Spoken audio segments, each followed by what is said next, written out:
Good morning everyone. My name is Jyoti Shukla and we are here to study public administration. और आज जो हम topic discuss करने जा रहे हैं, the topic is supervision. And this topic supervision, it finds its place in the unit 3 of the principles of organization in the paper 1. So the public administration, as we all know, ये अपने syllabus में divided है as the paper 1 and paper 2. Till now we are discussing the paper 1 और हम उसे proper unit wise एक step wise हम उसको follow कर रहे हैं. Unit 1 and unit 2 they are already been completed. This is the unit 3. Principles of organisation और इसमें भी हम hierarchy, unity of command, authority and responsibility, ये सारे टॉपिक्स हम लोग डिस्कस कर चुके हैं. And this is the topic of the supervision, and this is the lecture number 18 in the series of the lectures, and this is presented by me, Jyoti Shukla. Fine, so let's start the discussion. And apart from this I would like to tell you कि हमारे study for civil services में काफ़ी सारे paid group भी availables हैं.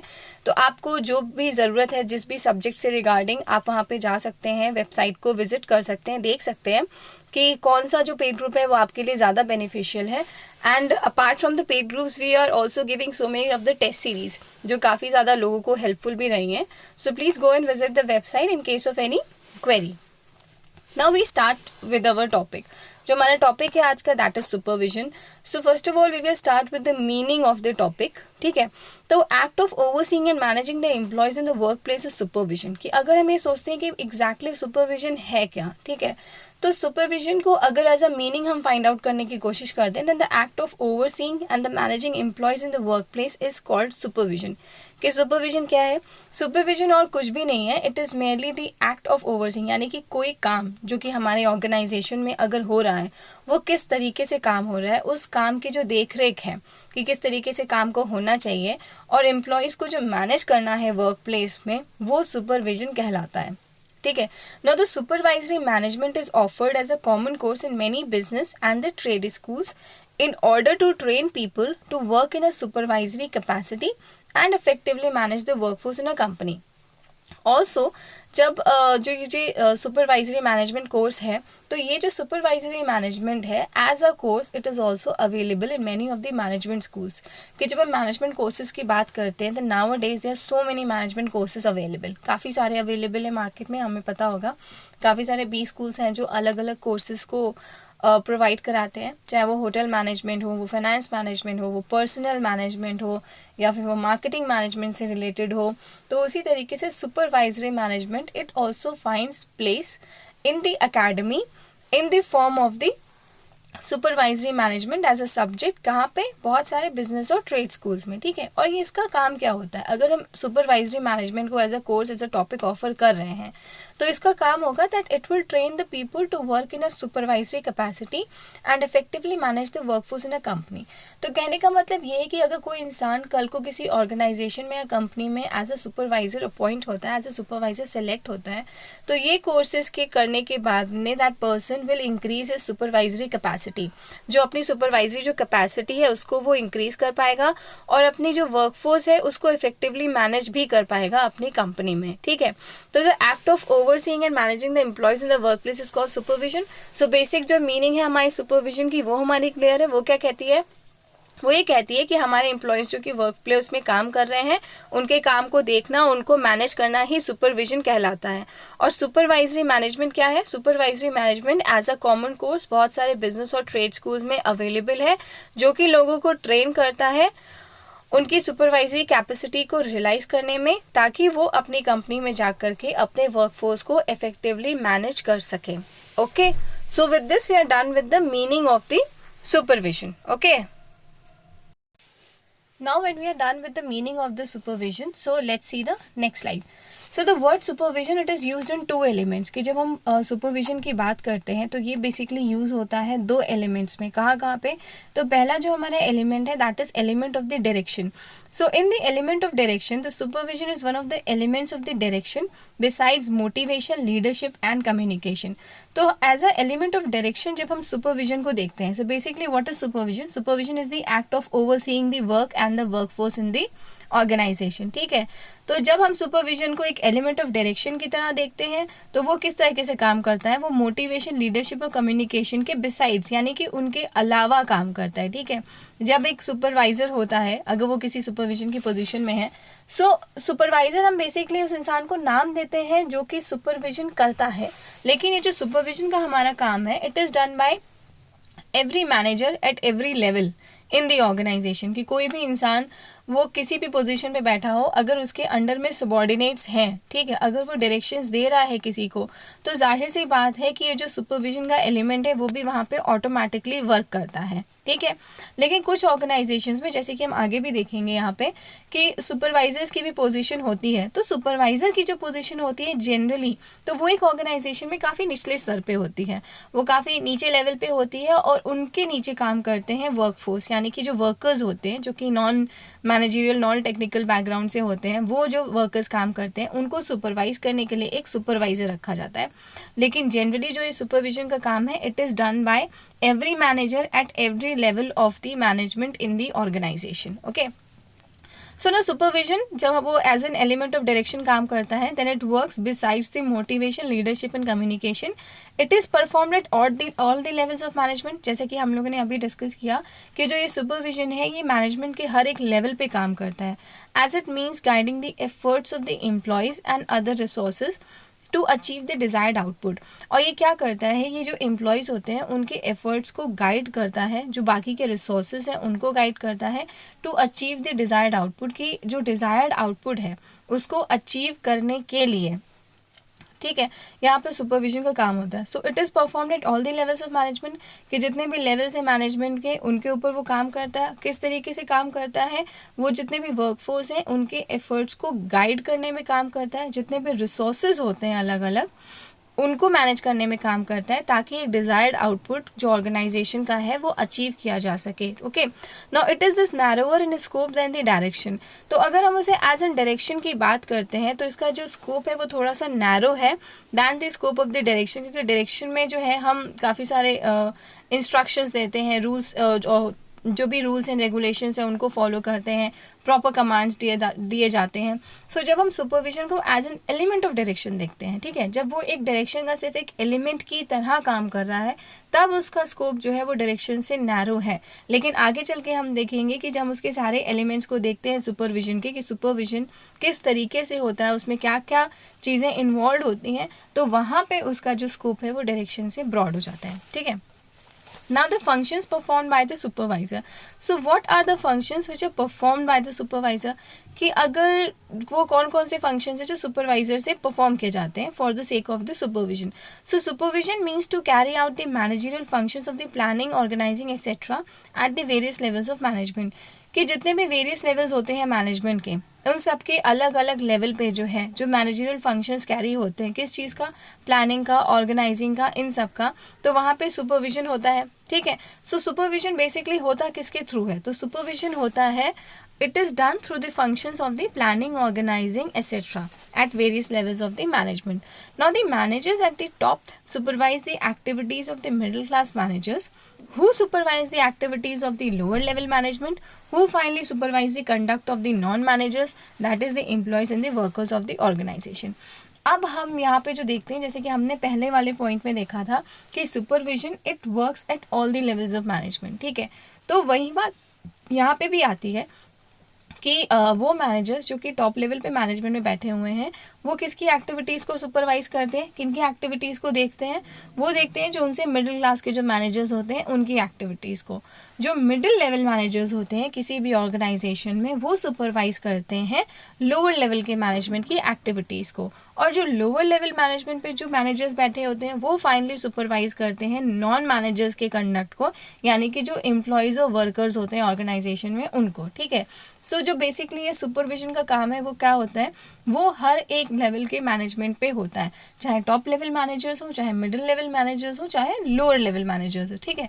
जो सबसे नीचे पॉइंट पे आते हैं वर्कर्स, उनको किसी का भी सुपरविजन नहीं करना होता है, बल्कि उनका सुपरविजन होता है through their superior managers, okay. So जो फंक्शंस परफॉर्म्ड होते हैं सुपरविजन में वो कौन कौन से हैं, तो एक सुपरवाइजर जो मैनेजरल फंक्शंस परफॉर्म करता है वो होता है planning, organising, staffing, etcetera etcetera. ठीक है, तो ये दो चीज़ें हो गई कि what is the meaning of the supervision. After that कि हम सुपरविजन को दो एलिमेंट्स के थ्रू देखते हैं। पहला as an element of direction, कि किस तरीके से हम उन्हें डायरेक्ट कर रहे हैं, किस तरीके से काम होना चाहिए, we are overseeing the act of the work force. And secondly what are the functions that can be perform by the supervisor. और सुपरविजन मैनेजमेंट के हर एक लेवल पे परफॉर्म होता है।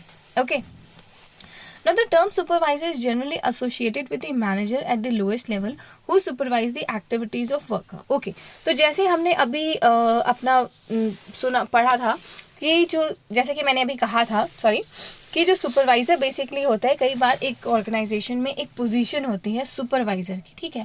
तो ये जो एक पोजीशन होती है सुपरवाइज़र की किसी भी एक ऑर्गेनाइजेशन में, तो कई बार ये जो सुपरवाइज़र की पोजीशन होती है कोई बहुत ऊंची पोजीशन नहीं होती है, बल्कि बहुत ही लोएस्ट लेवल पे होती है। जैसे कि यहाँ पे लिखा है, the term supervisor is generally associated with manager at the lowest level who supervise the activities of the workers. ठीक है, कि जो सुपरवाइज़र का ये जो टर्म है वो जनरली एसोसिएट होता है उन मैनेजर्स से जो कि लोएस्ट लेवल पे काम करते हैं और जो वर्कर्स की एक्टिविटीज़ को सुपरवाइज करते हैं, उनकी एक्टिविटीज़ को देखते हैं और मैनेज करते हैं। ठीक है, तो यहाँ पे आया, अगर हम जनरली सुपरविजन के लिए एक टर्म सुपरवाइज़र को अगर हम यूज़ करते हैं, तो ये जो टर्म है सुपरवाइज़र जनरली एसोसिएट होता है उस मैनेजर से जो कि लोएस्ट लेवल पे काम करता है और वर्कर्स की एक्टिविटीज़ को सुपरवाइज करता है। Okay, now they interact face to face with the employees. तो ये जो सुपरवाइजर्स होते हैं जो लोएस्ट लेवल पे होते हैं और वर्कर्स का काम देख रहे होते हैं, ये इंटरैक्ट करते हैं उन एम्प्लॉयज़ से on a face to face basis, on a daily basis. ठीक है, तो इनका जो इंटरैक्शन है वो कैसे है, वो फेस टू फेस है उन एम्प्लॉयज़ से। Now they act as a link between the managers and the work force and they also act as a link between the managers and the workforce, because ये जो supervisors होते हैं ये middle position में होते हैं। ठीक है, इनके नीचे वर्कर्स होते हैं जो वर्कर्स काम कर रहे होते हैं और ये अपने वर्कर्स का फंक्शन को सुपरवाइज करते हैं, उनका सुपरविजन देखते हैं। एंड ऑल्सो जो इनके ऊपर जो मैनेजर्स बैठे हुए हैं उनको ये रिपोर्ट करते हैं और बताते हैं कि किस तरीके से नीचे की लेवल पे मैनेजमेंट में काम हो रहा है। ठीक है, so in this way they act as a link between the workers of the organization and the top level managers. वो एक लिंक की तरह काम करते हैं। Now they interact the face to face with the employees. ये हम already discuss कर चुके हैं कि हम एम्प्लॉयज़ से फेस टू फेस बेसिस पे इंटरैक्ट करते हैं, वो एक लिंक की तरह काम करते हैं मैनेजर्स और वर्कफोर्स के बीच में। And the directions issued by the managers at the top reaches the workers through the supervisors and the workers grievances and complaints reach the higher levels through the supervisors. तो अब यहाँ पे बात ये आती है कि जब एज अ लिंक काम करता है कोई भी सुपरवाइजर मैनेजर्स के बीच में और वर्कफोर्स के बीच में, तो फिर क्या होता है, तो जनरली जितने भी डायरेक्शंस इशू होते हैं मैनेजर्स से, तो वो सारे के सारे डायरेक्शंस वहाँ तक वर्कर्स तक पहुँचाने का काम करते हैं सुपरवाइजर्स। यानी कि जो भी डायरेक्शंस हैं, जो भी पॉलिसीज़ वगैरह हैं, वो जो मैनेजर्स बना रहे हैं वो वर्कर्स के थ्रू पहुंचती है सुपरवाइजर्स के थ्रू।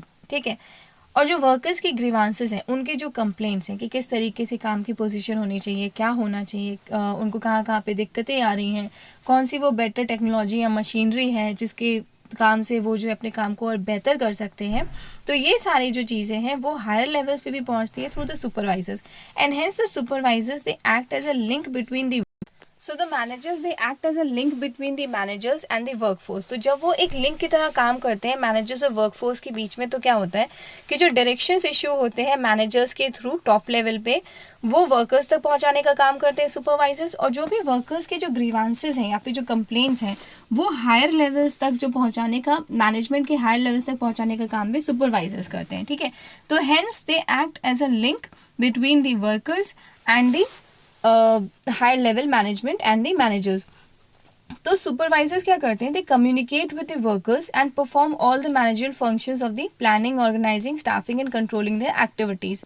सो बेसिकली जो सुपरवाइजर्स होते हैं they communicate with the workers and they perform all the managerial functions of the planning, organising, staffing and controlling the activities. कि उनके जितने भी एक्टिविटीज़ वगैरह हैं अपने वर्कर्स की, उन वर्कर्स की एक्टिविटीज़ को सुपरवाइज करने के लिए वो कुछ फंक्शंस को परफॉर्म करते हैं, कुछ मैनेजरियल फंक्शंस परफॉर्म करते हैं। वो कौन कौन से होते हैं, वो होते हैं planning, organising, staffing and controlling the activities. और इन सारी चीज़ों को अगर हमने जो पिछले वाला हमारा वीडियो था अबाउट द कोऑर्डिनेशन, तो हमने इन सारे स्टेप्स को उसमें भी पढ़ा था, अच्छे से एक्सप्लेन करके पढ़ा था। ठीक है, तो ये सारे मैनेजरल फंक्शंस भी सुपरवाइजर को करने पड़ते हैं in order to supervise the work of the workers. तो वो क्या करते हैं, वो एक दो फोर्सेस के बीच में, जो कि मैनेजर्स हैं और वर्कर्स हैं, उनके बीच में एक्ट करते हैं और ट्राई करते हैं to satisfy the needs and desires of the managers and the workers both. ठीक है, so when they are acting as a bridge, they are acting as a link between the workers and the managers, तो उनका काम सिर्फ उन एक दूसरे तक एक दूसरे की इंफॉर्मेशन पहुंचाना नहीं होता है, बट अपार्ट फ्रॉम दैट उनका कम्युनिकेशन भी होता है दोनों तरफ से। ठीक है, सो वो एक मीडिएटर की तरह काम करते हैं। They communicate with the managers also, they communicate with the workers also, and at the same time they try to fulfil the desires and the needs of both the managers and the workers.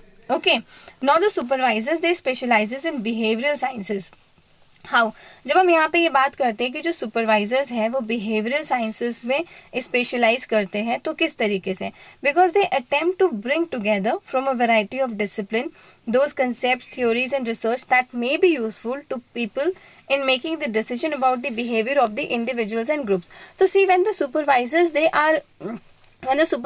are interacting with the workers and the managers both all the time, उनका एक face to face interaction होता है, तो बहुत ज़्यादा important ये होता है कि वो वर्कर्स को और मैनेजर्स को, स्पेशली वर्कर्स को, उनके बिहेवियर के हिसाब से वो उनको सुपरवाइज करते हैं। ठीक है, मैनेजर से तो उनको इंस्ट्रक्शंस मिलते हैं कि ठीक है हमारे ये रूल्स एंड रेगुलेशन से काम इस तरीके से हो जाना चाहिए, या फिर इतने टाइम में काम हो जाना चाहिए, या फिर इतने लोग इस मशीनरी पे काम करेंगे।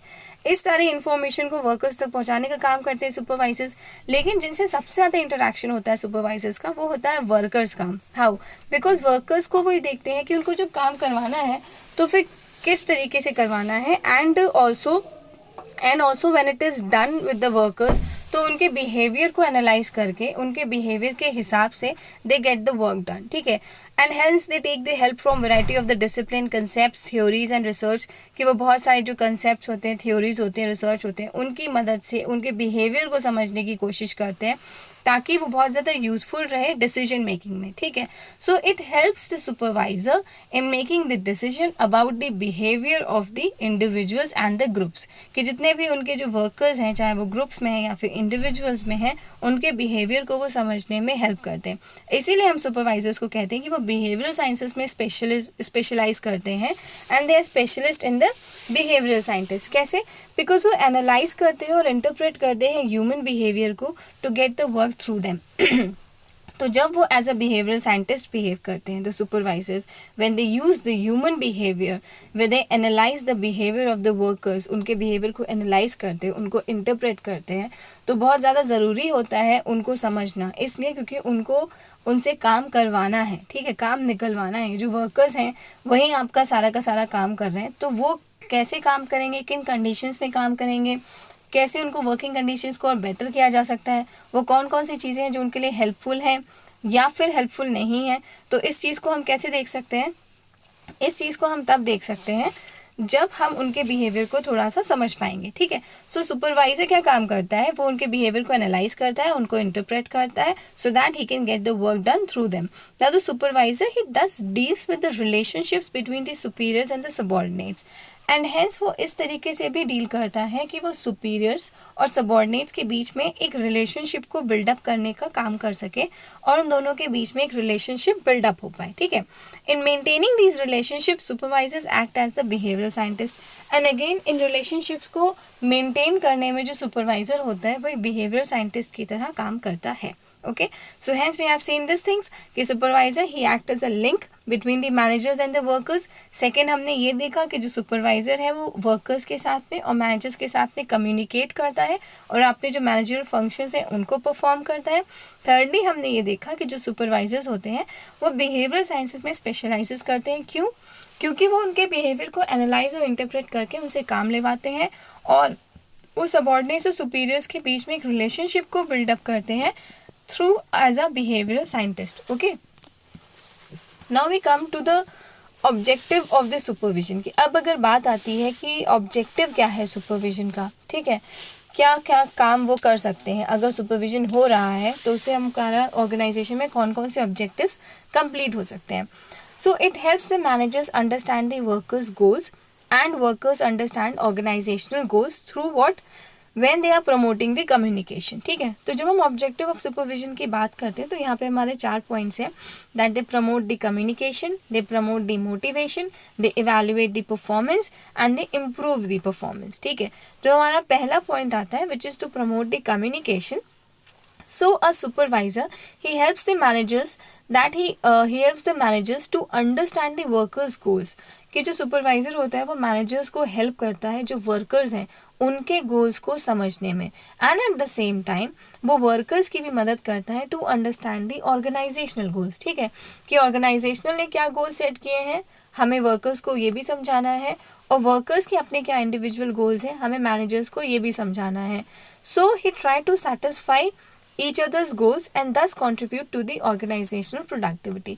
तो through the help of the supervisor particularly और supervision, ये जो एक communication develop हो पाता है दोनों वर्कर्स और मैनेजर्स के बीच में, ताकि एक दूसरे के गोल्स को सेटिस्फाई करने के लिए ट्राई किया जा सके, and hence it contributes to the organisational productivity. यानी कि ऑर्गेनाइजेशन की जो प्रोडक्टिविटी है उसको हम इंक्रीज कर सकते हैं। Okay, second point is to promote the motivation.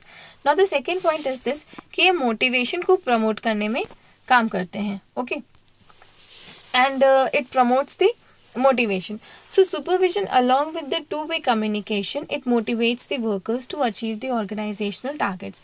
तो जो supervision होता है ये दो two-way communication के साथ साथ, जो पहला पॉइंट था हमारा था वो था प्रमोट द कम्युनिकेशन, तो कम्युनिकेशन के साथ साथ ये वर्कर्स को मोटिवेट भी करता है ऑर्गेनाइजेशनल टारगेट्स को कंप्लीट करने में। ठीक है, जो हमारे वर्कर्स हैं वो वर्कर्स हमारे काम कर रहे हैं हमारी ऑर्गेनाइजेशन में। ठीक है, अब वर्कर्स को बहुत अच्छे से काम कराने के लिए ये भी ज़रूरी है कि जो ऑर्गेनाइजेशन का गोल है उन्हें वो समझाया जाए।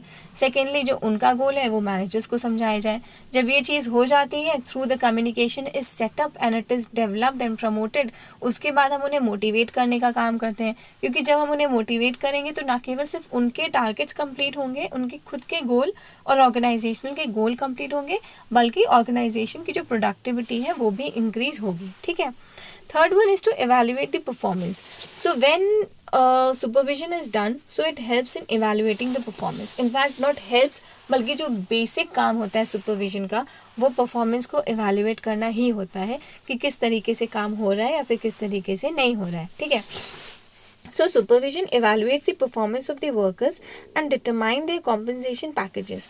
कि वो उनके परफॉर्मेंस को, जितने भी वर्कर्स हैं उनके परफॉर्मेंस को डिटरमाइन करता है और फिर उनके परफॉर्मेंस के हिसाब से उनके जो कॉम्पनसेशन पैकेजेस हैं उनको डिसाइड करता है। ठीक है, so people who achieve the standards are paid incentives than those who achieve less than the standards. So एक परफॉर्मेंस स्टैंडर्ड सेटअप किया जाता है कि चलो ठीक है ये परफॉर्मेंस स्टैंडर्ड है, हर एक वर्कर को इस तरीके से इतना काम कंप्लीट करना है। And when a worker is able to achieve that standard, या फिर वो अपने उस परफॉर्मेंस स्टैंडर्ड के ऊपर जाकर के काम करता है तो उसको इंसेंटिव्स मिलते हैं। ठीक है, और अगर कोई एक ऐसा वर्कर है जो बहुत अच्छे से परफॉर्म नहीं कर पाता है, सो बट ऑब्वियसली उसको इंसेंटिव्स नहीं मिलते हैं या फिर कम इंसेंटिव्स मिलते हैं। ठीक है, तो ये जो इंसेंटिव्स होता है बेसिकली, तो इंसेंटिव्स जो होता है it comes apart from the salary. अक्सर जो हम देखते हैं प्राइवेट ऑर्गेनाइजेशंस में जो हमारा सेल्स का डिपार्टमेंट होता है, तो ये जो सेल्स डिपार्टमेंट होता है इसमें सेल्समैन्स को हमेशा टारगेट दिए जाते हैं।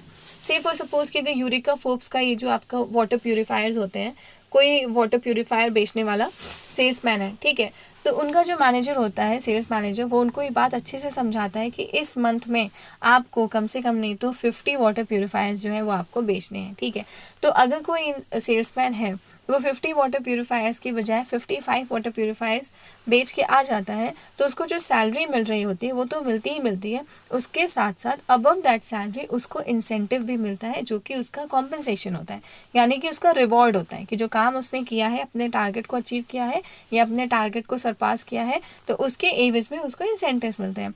और वो सेल्समैन जो अपने टारगेट को कंप्लीट नहीं कर पाते हैं या कुछ नहीं करते, उनको सिर्फ और सिर्फ सैलरी से काम चलाना पड़ता है। ठीक है, तो ऐसा भी देखा जाता है जब हम प्राइवेट कंपनी की या फिर प्राइवेट इंडस्ट्री की बात करते हैं, specially the sales department in the private industry, तो वो काफ़ी ज़्यादा स्ट्रेसफुल माना जाता है।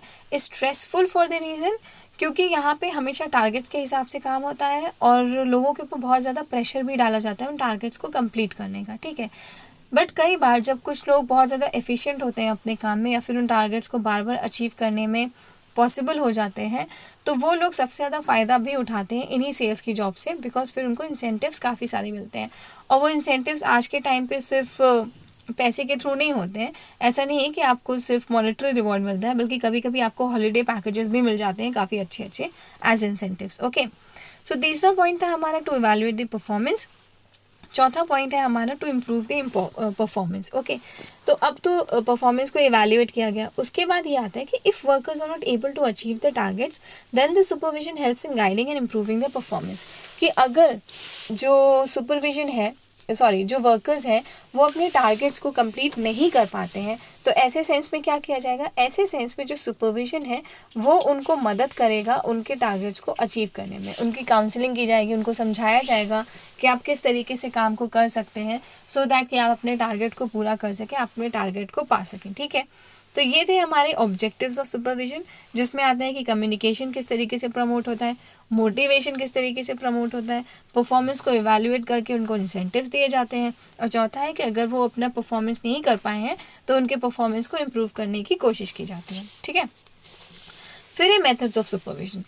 फिर आता है जब मेथड्स ऑफ सुपरविजन की बात आती है कि किस तरीके से हम सुपरवाइज कर सकते हैं, what are the methods which are used. ठीक है, तो पहला तो है पर्सनल कांटेक्ट, कि जब हम पर्सनली किसी इंसान से मिलते हैं, उससे इंटरेक्ट करते हैं, उससे बात करते हैं, तो हो जाता है हमारा personal contact. So when the supervisors they personally observe the work of the employees, they analyse their problems, they correct them and explain the better methods of work to them, then the supervision is done through the personal contact. Okay, I repeat कि जब supervisors they personally observe the work of the employees, कि जब उनके काम को वो personally observe करते हैं, उनकी प्रॉब्लम्स को एनालाइज करते हैं, उनको करेक्ट करते हैं और उनको बेटर मेथड्स को एक्सप्लेन करते हैं काम करने के लिए, तो जो सुपरविजन है वो पर्सनल कॉन्टैक्ट से, पर्सनल इंटरेक्शन से होता है। ठीक है, the second one is through the correspondence.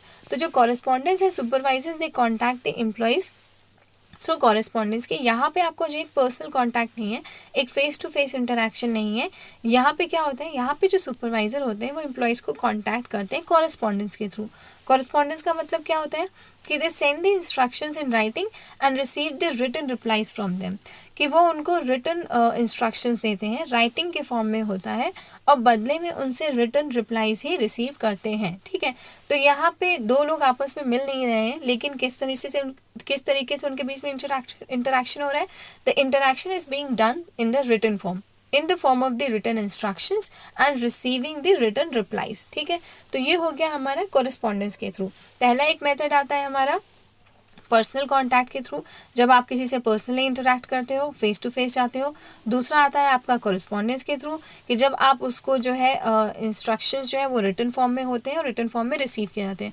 तीसरा है आपका रिपोर्ट्स के through, when the workers they prepare the periodic reports, it can be weekly, monthly or annual of their performance and send them to the head office।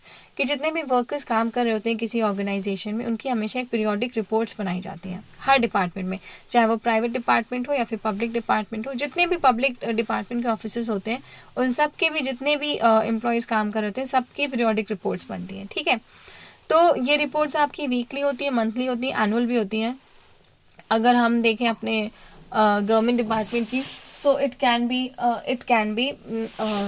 mostly it is annual। ठीक है, सो जो reports होती हैं उनके performance की reports बनाई जाती है और हेड ऑफिस में भेजी जाती है। In case of the sales report, they contain the information about the number of calls made by the salesman, number of the orders taken, new prospects added, etc।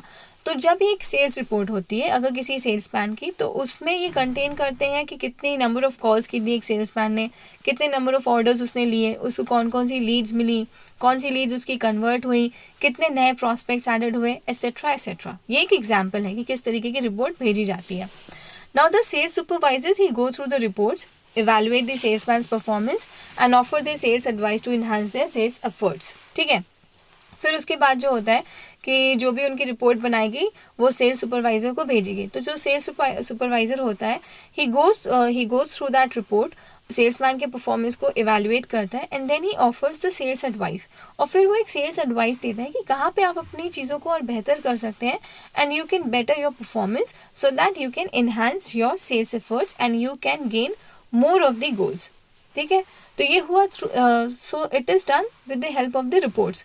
तो ये रिपोर्ट्स के through होता है कि जहाँ पे सुपरवाइजर्स को उनकी रिपोर्ट मिलती है, वो उनकी रिपोर्ट को एनालाइज करते हैं, उसको स्टडी करते हैं, फिर वो उसको एडवाइस करते हैं थ्रू द सेम रिपोर्ट, और ये कहते हैं कि आप कहाँ कहाँ पे अपने एफर्ट्स को और बेटर कर सकते हैं so that you can achieve your goals.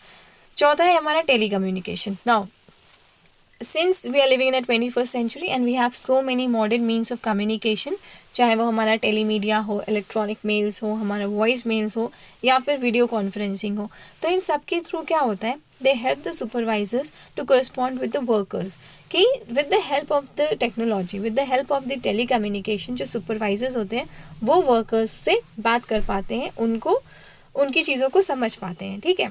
So they help in supervising their efforts and provide the necessary guidance and help and support they needed. तो जितनी भी उनको गाइडेंस और हेल्प और सपोर्ट चाहिए होती है वो सुपरवाइजर्स वर्कर्स को प्रोवाइड करते हैं through the means of telecommunication. Okay, so यहाँ पे कौन कौन से मेथड्स ऑफ सुपरविजन होते हैं, जहाँ पे इंसान पर्सनली खुद पर्सनल कांटेक्ट के थ्रू वर्कर्स को एनालाइज कर रहा है और उनको हेल्प कर रहा है, उनको सुपरवाइज कर रहा है, बता रहा है कि आप कहाँ पे बेटर कर सकते हो। दूसरा होता है कॉरेस्पॉन्डेंस के थ्रू, कि आपने किसी को रिटर्न इंस्ट्रक्शंस दिए और बदले में आपको रिटर्न रिप्लाईज आया। तीसरा हुआ कि कोई और इंसान वर्कर्स की रिपोर्ट बना के आपको भेज रहा है, आप उसको एनालाइज करते हो, फिर आप उसको इंटरप्रेट करते हो, जो पॉइंट्स आपको उसमें ऐड करने हैं वो पॉइंट आप ऐड करके उस इंसान को, वर्कर्स को बताने के लिए दे देते हो। चौथा पॉइंट आता है टेली कम्युनिकेशन के थ्रू उनसे कॉन्टैक्ट करना, चाहे वो वॉइस मेल हो, चाहे वो ईमेल्स हो, चाहे वो वीडियो कॉन्फ्रेंसिंग हो, ठीक है। तो ये थे हमारे methods of supervision.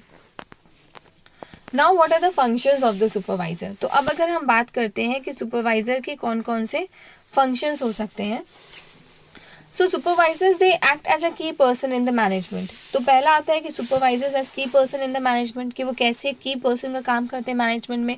C they are the representatives of management to the workers, कि अगर हम वर्कर्स की बात करें तो सुपरवाइजर्स होते हैं वो मैनेजमेंट के रिप्रेजेंटेटिव्स बन के काम करते हैं, ठीक है। और जो वर्कर्स होते हैं they view them as the management only, कि वर्कर्स के लिए जो पूरा का पूरा मैनेजमेंट है वो सिर्फ और सिर्फ वही सुपरवाइजर है, ठीक है, क्योंकि उनको सारे भी जो इंस्ट्रक्शंस हैं, जितने भी रूल्स हैं, सब कुछ है वो उन्हीं के थ्रू पता चलते हैं, उनकी जितनी बातें हैं वो मैनेजमेंट तक उन्हीं के थ्रू पहुंचती हैं, इसलिए उनके लिए जो पूरा मैनेजमेंट है वो क्या है, वो सुपरवाइजर है। Now the downward communication from the top management to the workers and the upward communication from the workers to the managers is done through the supervisors. And also जितना भी जो डाउनवर्ड कम्युनिकेशन होता है top management से workers का, और जितना भी अपवर्ड कम्युनिकेशन होता है वर्कर्स से टॉप मैनेजमेंट का, वो सुपरवाइजर्स के ही थ्रू होता है। And hence we can say that they are the key persons in the management. Why? Because हम पहले भी देख चुके हैं that they act as a bridge between the managers and the workers. So they are viewed as the key persons in the management by the workers, कि workers उन्हें as a key person देखते हैं in management में। Now while communicating the interaction of the managers to the workers, they perform the managerial functions of planning, organizing, staffing and controlling also. और जैसे कि हम पहले भी पढ़ चुके हैं कि when they are communicating and when they are interacting between the managers and the workers, कि जब वो इंटरेक्शन और कम्युनिकेशन करा रहे होते हैं वर्कर्स का मैनेजर्स से, तो और भी बहुत सारे फंक्शंस को वो फॉलो करते हैं। कौन कौन से? Planning, organising, staffing, controlling et cetera, ठीक है। सेकेंड पॉइंट है हमारा supervisors holding a middle position, कि जो सुपरवाइजर्स होते हैं they are holding a middle position. So managers they want the intentions to be passed and implemented by the workers, कि जो भी मैनेजर्स होते हैं वो चाहते हैं कि जो भी उनके इंटेंशंस हैं वो वर्कर्स तक पहुँचे प्लस उनसे इम्प्लीमेंट भी हों। Now they want the workers to obey and work according to the rules and regulations, और वो चाहते हैं कि जो वर्कर्स हैं वो उनको ओबे करें और रूल्स एंड रेगुलेशंस के हिसाब से काम भी करें, ठीक है। सो मैनेजमेंट बेसिकली क्या चाहता है? मैनेजमेंट चाहता है कि उनके जो भी इंटेंशंस हो it should be passed and implemented by the workers, वो उन तक पहुँचे और इम्प्लीमेंट करें वर्कर्स। और ये भी चाहते हैं कि जो कुछ भी उनको काम सौंपा गया है और जितने भी रूल्स एंड रेगुलेशंस हैं वो कम्प्लीटली ओबे किए जाएँ, ठीक है। Now the workers on the other hand they want the supervisors to fulfill their expectations from the management, और जो वर्कर्स होते हैं वो on the other hand ये एक्सपेक्ट करते हैं कि जो मैनेजमेंट है वो उनकी एक्सपेक्टेशंस को फुलफिल करें। जैसे कि अगर उनको कोई फेयर कंपनसेशन चाहिए, कोई फेयर वेजेस चाहिए, अगर किसी का एक्सीडेंट हो गया है तो उसमें अगर उनको जो एक इंश्योरेंस चाहिए, वर्किंग कंडीशंस को और सेफ और बेटर करने के लिए, या फिर लीव रूल्स कैसे हैं उनको अच्छा करने के लिए भी, ठीक है। तो ये सारी चीज़ें उन तक कैसे पहुंचती हैं मैनेजमेंट तक? Through the supervisors. तो hence we can say that supervisors they act as a middle position. ये मिडिल पोजीशन काम करते हैं, जितने भी रूल्स एंड रेगुलेशंस हैं, जितनी भी एक्सपेक्टेशंस है मैनेजमेंट की, वो वर्कर्स के पास पहुंचती है। और जो वर्कर्स की जितनी भी एक्सपेक्टेशंस है, चाहे उनकी सैलरी को लेके हो, उनकी वर्किंग कंडीशंस को लेके हो, उनकी लीव को लेकर के हो, तो ये सब पहुंचती है मैनेजमेंट के पास में थ्रू सुपरवाइजर, ठीक है। तीसरा आता है marginal supervisors. Now as the marginal supervisor a person hold supervisory position only superficially. कि जब एक मार्जिनल सुपरवाइजर की बात होती है तो एक पर्सन सुपरवाइजरी पोजीशन को सिर्फ सुपरफिशियली यानी कि सिर्फ आर्टिफिशियली होल्ड करता है। ही does not form the main stream of the managers and therefore can not be linked with the functional और द डिपार्टमेंटल एक्टिविटीज। तो जब मार्जिनल सुपरवाइजर की बात होती है तो बेसिकली जो मार्जिनल सुपरवाइजर होता है वो उसके पास जो सुपरविजन की पावर होती है वो सिर्फ आर्टिफिशियल होती है, ठीक है। ही does not form a main part of the management. वो मैनेजमेंट का एक बहुत ही मेन पार्ट नहीं बनता है और वो बहुत सारे जो फंक्शंस होते हैं कंपनी के और डिपार्टमेंट्स के एक्टिविटीज़ के वो परफॉर्म नहीं करता है, ठीक है। So workers represent their views through the union leader. तो ऐसे में क्या होता है, ऐसे में जो वर्कर्स होते हैं वो अपने व्यूज़ को जो है यूनियन लीडर के थ्रू रिप्रेजेंट करते हैं। And the union leader and managers they contact each other directly to represent their views. तो जहाँ पे एक मार्जिनल सुपरवाइजर होता है कि बहुत ज़्यादा मतलब एक कोई बहुत ही मेन पोजीशन पे एज अ सुपरवाइज़र नहीं बैठा हुआ है, तो वहाँ पे जो वर्कर्स का जो यूनियन लीडर होता है वही एक मार्जिनल सुपरवाइज़र की तरह काम करता है। मतलब कहने को तो वो वर्कर ही होता है लेकिन वो वर्कर्स के अपने ग्रुप का हेड बन जाता है, उनका लीडर बन जाता है। तो ऐसे में जब वो अपने वर्कर्स की बात को अब टॉप लेवल तक पहुँचाने का काम करता है तो वो एक मार्जिनल सुपरवाइज़र की तरह काम करता है। बेसिकली अगर मैनेजमेंट की हायरार्की के हिसाब से देखे जाए तो वो सुपरवाइज़र की पोस्ट पर नहीं है, लेकिन तब भी वो एक मार्जिनल सुपरवाइज़र का काम कर रहा है सिर्फ एक फंक्शन के लिए। कौन से फंक्शन के लिए? To act as a communication link between the workers and the management. Okay, तो जैसे पुरानी फिल्मों में हम लोग देखते थे अमिताभ बच्चन वगैरह की कि किस तरीके से मिल में हड़ताल हो जाती थी और वर्कर्स होते थे, वर्कर्स का एक यूनियन लीडर होता था, फिर वो यूनियन लीडर जाकर के कंपनी के मालिक से बात करता था, ठीक है। तो वो जो एक सिचुएशन है वो एक मार्जिनल सुपरवाइजर की है, ठीक है। वो सुपरवाइजर का बाकी कोई काम नहीं करते, वो होते वर्कर ही हैं but they act as a supervisor for a very limited period of time. Now the supervisors as the other workers कि he is just another worker. अगर सुपरवाइजर किसी अदर वर्कर की तरह ही काम कर रहा है तो क्या करेंगे? तो ये है कि he is just another worker, it is only that he is titled as supervisor, कि वो भी किसी एक मामूली वर्कर की तरह ही है लेकिन उसको सिर्फ टाइटल दिया जाता है सुपरवाइजर का। He does not form the part of the managerial hierarchy and carries out the instructions of the managers as any other worker does. तो जब किसी सुपरवाइजर को एक वर्कर की तरह ही रखा जाता है, when a supervisor he work as any other worker, तो उनको भी वही सारे रूल्स और वही सारे फंक्शंस फॉलो करने होते हैं जो बाकी के वर्कर्स करते हैं और जैसा कि मैनेजर्स उनसे कहते हैं, और वो किसी भी मैनेजरियल हायरार्की का पार्ट नहीं होते हैं, ठीक है। पांचवा है supervisors as a behaviour specialist. तो वो किस तरीके से एज अ बिहेवियर स्पेशलिस्ट काम करते हैं ये हमने पहले भी देखा था, ठीक है, कि जब वो वर्कर्स के बिहेवियर को समझ के, वर्कर्स के बिहेवियर को जान करके, उनको इंटरप्रेट करके उनसे काम लेवाते हैं तब हम उन्हें एज अ बिहेवियर स्पेशलिस्ट बोलते हैं, ठीक है। So when they are holding the position of a specialist in behavioural sciences and specially अगर हम किसी बिहेवियर स्पेशलिस्ट को बुलाते हैं, किसी ऐसे इंसान को जिसके पास एक ऐसी डिग्री है, बेसिकली जितने भी सुपरवाइजर्स होते हैं या फिर जितने भी मैनेजर्स सुपरविजन का काम कर रहे हैं, ज़रूरी नहीं है कि उनके पास बिहेवियरल साइंस की कोई डिग्री हो, ठीक है। लेकिन जब यहाँ पे हम किसी सुपरवाइज़र को एज अ बिहेवियरल स्पेशलिस्ट ही अपॉइंट करते हैं तो यहाँ पे डिज़ायरिंगली एक ऐसे इंसान को रखा जाता है जिसके पास बिहेवियरल साइंसेस की कोई डिग्री हो, उसके पास उसका स्पेशलाइजेशन हो या फिर वो उसका एक्सपर्ट हो, ठीक है। तो वो क्या काम करता है? वो ह्यूमन बिहेवियर को स्टडी करने का काम करता है ताकि ऑर्गेनाइजेशन से उन टास्क से उसको रिलेट कर सके और वर्कर्स से अच्छे से काम लिया जा सके, ठीक है। सी, जब हमने FW टेलर के बारे में पढ़ा था, सो व्हाट वी सॉ, तो वहाँ पे हमने ये देखा था कि पहली बात तो ये कि FW टेलर ने अपनी जो करियर की शुरुआत की थी बहुत ही छोटे लेवल से की थी और धीरे धीरे he went on climbing the ladder of the organization and that's why he has the very wide knowledge and experience in each and every field. तो जब F.W. टेलर ने बहुत सारे ऑब्जर्वेशंस किए थे तो उनको भी जब बुलाया गया था स्टडी करने के लिए तो वो भी as a supervisor as a behavioural specialist गए थे, ठीक है। तो उन्होंने ना केवल वहाँ की सिर्फ वर्किंग कंडीशंस पे बात की थी। जब हमने हॉथन एक्सपेरिमेंट देखा था उसमें भी, तो हॉथन एक्सपेरिमेंट में और उसके बाद के जो थिंकर्स आए थे जिनको हम बिहेवियरल स्पेशलिस्ट बोलते हैं, जैसे कि मैरी पार्कर फोले वगैरह हो गई, तो ये सब भी क्या थे, बिहेवियरल स्पेशलिस्ट थे। क्यों? क्योंकि वो ह्यूमन बिहेवियर के ऊपर बहुत ज़्यादा एम्फोसिस देते थे। ये काम को बहुत अच्छे ढंग से किया जा सकता है अगर हम ह्यूमन के बिहेवियर को, ह्यूमन की नीड्स को ध्यान में रख के काम करें, ठीक है। तो ये तो फंक्शंस हो गए सुपरवाइजर के। कैसे कैसे कि अगर वो किसी as a key person management में काम करता है, क्यों? क्योंकि वर्कर्स उसे एज अ की पर्सन ही देखते हैं। दूसरा ये कि वो एज अ मिडिल पोजीशन काम करता है, क्यों? क्योंकि इनके ग्रीवांसेस को वहाँ तक पहुँचाना और उनके रूल्स एंड रेगुलेशंस को वर्कर्स तक पहुँचाना उसका काम होता है। फिर होता है मार्जिनल सुपरवाइजर, जहाँ पे कोई एक बंदा यूनियन लीडर बन के अपनी बात को कहता है। फिर है supervisor as any other worker, कि सिर्फ उनको सुपरवाइज़र की पोजीशन दे दी गई या फिर उनको बस बता दिया गया कि तुम सुपरवाइज़र हो, लेकिन सुपरवाइज़र का बेसिकली कोई टास्क उसके नहीं दिया गया। फिफ्थ है आपका supervisor as a behavioural specialist, कि किसी ऐसे इंसान को रखना जिसने बिहेवियरल साइंस में स्पेशलाइजेशन कर रखा हो, ठीक है। फिर आपका role of the supervisors in management, कि क्या क्या रोल होता है। तो अभी हम इतने टाइम से पढ़ रहे थे ना कि जो सुपरवाइज़र होता है उसे कुछ फंक्शंस भी करने पड़ते हैं, जैसे कि प्लानिंग, ऑर्गेनाइजिंग, स्टाफिंग, कंट्रोलिंग वगैरह, ठीक है। तो वही चीज़ें हैं यहाँ पे कि कुछ रोल होता है सुपरवाइज़र का मैनेजमेंट में, किसमें? प्लानिंग एक्टिविटीज़ में। तो क्या उनकी होती है उनकी प्लानिंग एक्टिविटीज़, कि जब वो वर्कर्स की जो एक्टिविटीज़ हैं उनको प्लान करते हैं, that what the workers have to do, how they have to do, किस तरीके से मैनेजमेंट ने उनको बताया है कि ये रूल्स एंड रेगुलेशंस को फॉलो करना है, इस पॉलिसी को फॉलो करना है।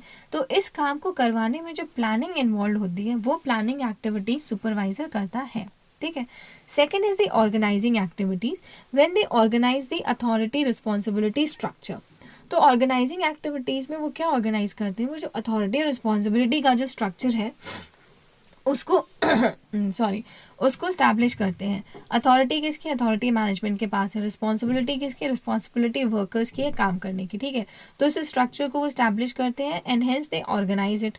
फिर स्टाफिंग, जब वो वर्कर्स को सेलेक्ट करते हैं, उनको ओरिएंट करते हैं कि कौन सा काम कौन सा वर्कर करेगा, किसके पास में कितना टेक्निकल स्किल है, किसके पास कितना नो हाउ है, तो उस हिसाब से उनको अपॉइंट करना, उसको वो काम देना, और कौन से काम को करने में कितने कितने वर्कर्स चाहिए। फॉर एग्जाम्पल 4 से 5 वर्कर्स हैं वो सामान उठा के लाएंगे, 3 से 4 वर्कर्स हैं वो वहाँ पे सामान को सेट करेंगे, 5 से 6 वर्कर्स हैं वो सामान को मशीनरी में डालेंगे, एसेट्रा एसेट्रा। इस तरीके से उनको स्टाफिंग की जाती है।